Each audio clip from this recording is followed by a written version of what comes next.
Assalamualaikum warahmatullahi wabarakatuh. Saya Jumratul Karimah dari kelompok 7 pembelajaran PAI di sekolah.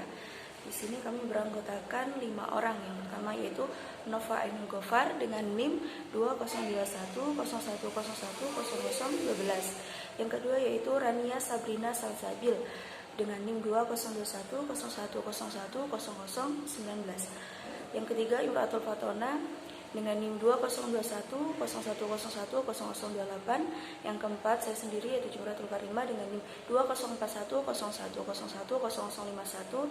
Dan yang terakhir yaitu Amalia Izati Faidia dengan NIM 204101101069. Di sini kami akan menjelaskan mengenai materi pembelajaran PAI di sekolah yang mana terdiri dari 4 subbab, yaitu yang pertama mengenai kalender pendidikan, yang kedua pekan efektif, yang ketiga silabus, dan yang terakhir RBB.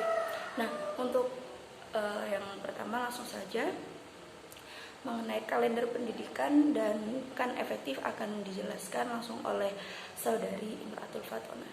Assalamualaikum warahmatullahi wabarakatuh. Perkenalkan, nama saya Imratul Fatona, NIM 20210101028. Nah, pada kesempatan kali ini saya akan sedikit memaparkan mengenai kalender pendidikan. Nah, mungkin sebagian dari kita sudah mengetahui, sudah mengerti apa sih itu kalender pendidikan.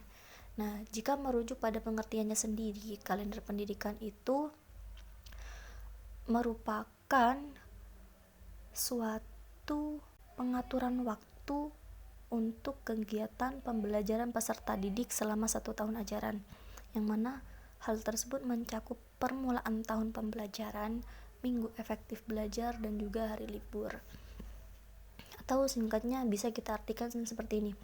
Kalender pendidikan itu seperti suatu alokasi, kalender pendidikan itu adalah suatu alokasi waktu yang digunakan sebagai acuan oleh guru atau pendidik untuk mengatur seluruh aktivitas dan kegiatan pembelajaran siswa di salah satu sekolah atau instansi. Nah, gitu.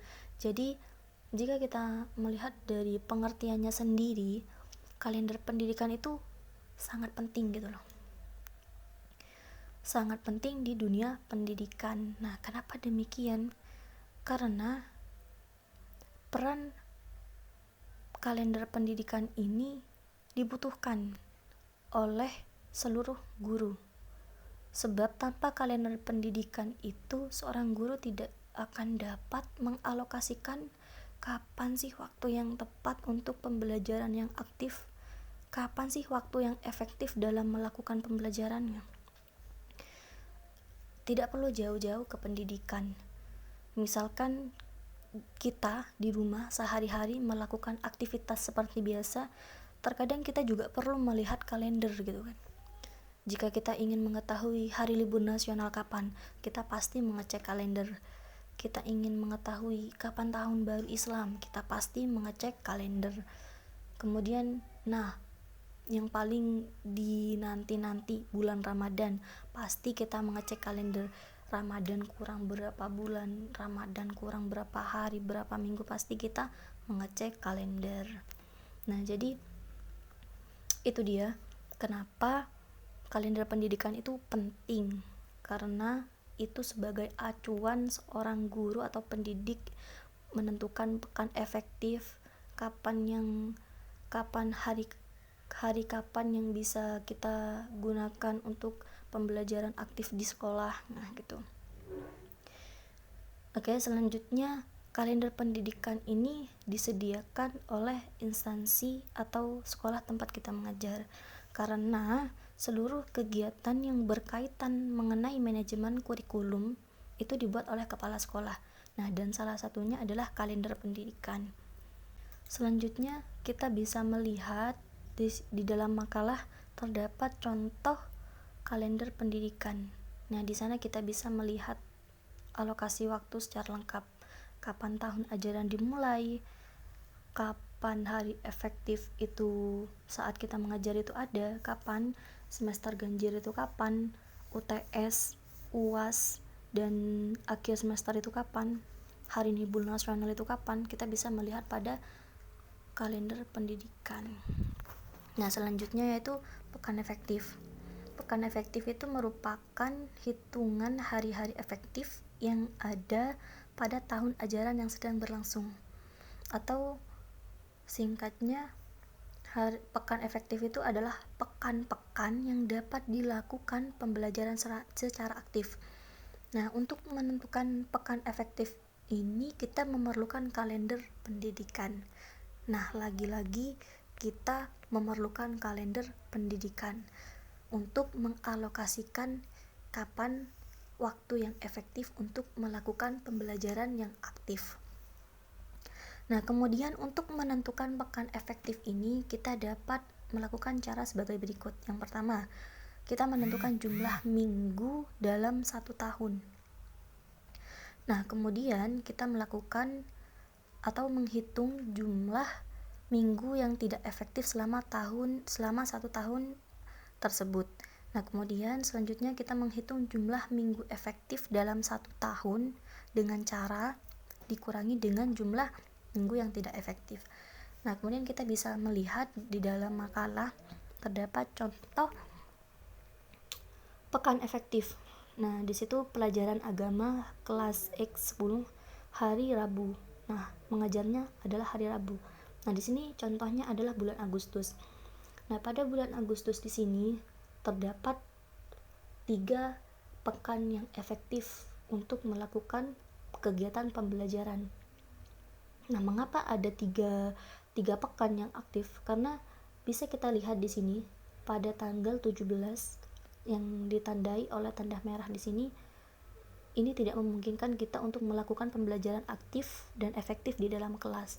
Mengapa demikian? Karena pada tanggal 17 di sini adalah hari memperingati kemerdekaan Indonesia. Nah, dan di sini biasanya sekolah akan diliburkan. Nah, mungkin cukup sekian yang dapat saya sampaikan mengenai kalender pendidikan dan pekan efektif. Semoga kita bisa memahami dan kita bisa menjadi calon guru yang baik. Sekian dari saya, semoga bermanfaat. Assalamualaikum warahmatullahi wabarakatuh. Nah, untuk subbab yang ketiga yaitu mengenai silabus, yang mana di situ terdiri dari 3 materi lagi. Maka di situ ada 3 presentator, yang mana di situ ada Amalia Izati, yang kedua saya sendiri, dan yang ketiga Nova Indovara. Materi mengenai silabus. Pengertian silabus. Dalam peraturan pemerintah PP nomor 13 tahun 2015, definisi silabus ialah rencana pembelajaran pada suatu mata pelajaran atau tema tertentu yang mencakup kompetensi inti atau KI, kompetensi dasar atau KD, materi pembelajaran, kegiatan pembelajaran, penilaian, alokasi waktu, dan sumber belajar. Silabus adalah program studi untuk suatu mata pelajaran atau kelompok mata pelajaran tertentu yang meliputi standar kompetensi, kompetensi dasar, topik atau pembelajaran, kegiatan pembelajaran, penilaian, alokasi waktu, dan indikator pencapaian kompetensi sumber belajar. Hal ini dikemukakan oleh Kunandar pada tahun 2011. Selain itu, definisi silabus juga dikemukakan oleh Yula Elawati.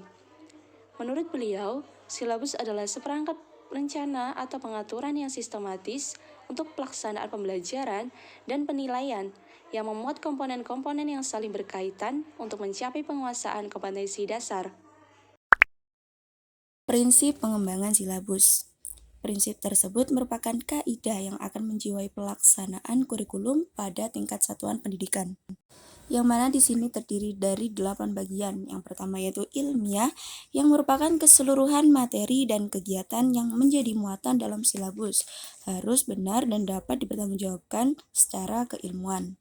Yang kedua yaitu relevan atau cukupan, kedalaman, tingkat kesukaran, dan urutan penyajian materi dalam silabus sesuai dengan tingkat perkembangan fisik, intelektual, sosial, emosional, dan spiritual peserta didik. Yang ketiga yaitu sistematis. Komponen-komponen silabus saling berhubungan secara fungsional dalam mencapai kompetensi. Yang keempat yaitu konsistensi. Maksudnya yaitu adanya hubungan yang konsisten antara kompetensi dasar, indikator, materi pokok, pengalaman belajar, sumber belajar, dan sistem penilaian. Yang kelima yaitu kecukupan. Yang dimaksud di sini yaitu cukupan indikator, materi pokok, pengalaman belajar, sumber belajar, dan sistem penilaian cukup untuk menunjang pencapaian kompetensi dasar. Yang keenam yaitu aktual dan kontekstual. Yang ketujuh yaitu ada fleksibel, yang mana di sini keseluruhan komponen silabus dapat mengakomodasi keragaman peserta pendidik, serta dinamika perubahan yang terjadi di sekolah dan tuntutan masyarakat. Dan yang terakhir yaitu menyeluruh, yang mana komponen silabus mencakup keseluruhan ranah kompetensi kognitif, afektif, psikomotor, atau sesuai dengan esensi mata pelajaran masing-masing. Manfaat silabus. Adapun manfaat silabus yaitu sebagai panduan untuk kemajuan pembelajaran lebih lanjut, seperti membuat rencana pembelajaran, mengelola kegiatan pembelajaran, dan mengembangkan sistem penilaian. Silabus juga berguna sebagai pedoman untuk merencanakan pengolahan kegiatan pembelajaran seperti kegiatan pembelajaran klasikal, kelompok kecil, atau pembelajaran individu. Silabus sangat berguna dalam mengembangkan sistem penilaian. Dan untuk subbab terakhir yaitu mengenai RPP akan dijelaskan oleh Saudari Renia. Rencana Pelaksanaan Pembelajaran atau RPP adalah sebuah rencana yang menggambarkan prosedur dan pengorganisasian pembelajaran untuk mencapai kompetensi dasar yang telah ditetapkan dalam standar isi untuk kemudian dijabarkan dalam silabus. RPP merupakan suatu bentuk rumusan rencana pembelajaran yang disusun sedemikian rupa berdasarkan prinsip-prinsip belajar dan pembelajaran yang dijadikan sebagai pedoman untuk mengimplementasikan pembelajaran yang baik. Sesuai dengan Permendiknas nomor 41 tahun 2007 tentang standar proses bahwa RPP yang lengkap terdiri dari identitas, standar kompetensi atau SK, kompetensi dasar atau KD, alokasi waktu, indikator ketercapaian, tujuan pembelajaran, materi pembelajaran, metode pembelajaran, kegiatan pembelajaran, sumber belajar, dan juga penilaian. Ada beberapa komponen identitas RPP, di antaranya meliputi satuan pendidikan, mata pelajaran, kelas atau semester, alokasi waktu, dan materi pokok. Di antara rincian kegiatan pembelajaran yang disusun dalam RPP, yaitu mengisi kolom identitas. Yang kedua, menentukan alokasi waktu yang dibutuhkan untuk pertemuan belajar mengajar yang telah ditetapkan. Yang ketiga, menentukan SK, KD, dan indikator yang akan digunakan yang terdapat pada silabus yang telah disusun. Yang keempat, merumuskan tujuan pembelajaran berdasarkan indikator yang telah ditentukan. Kelima, mengidentifikasi materi ajar pokok PAI yang terdapat dalam silabus. Yang keenam, menentukan metode pembelajaran yang akan digunakan.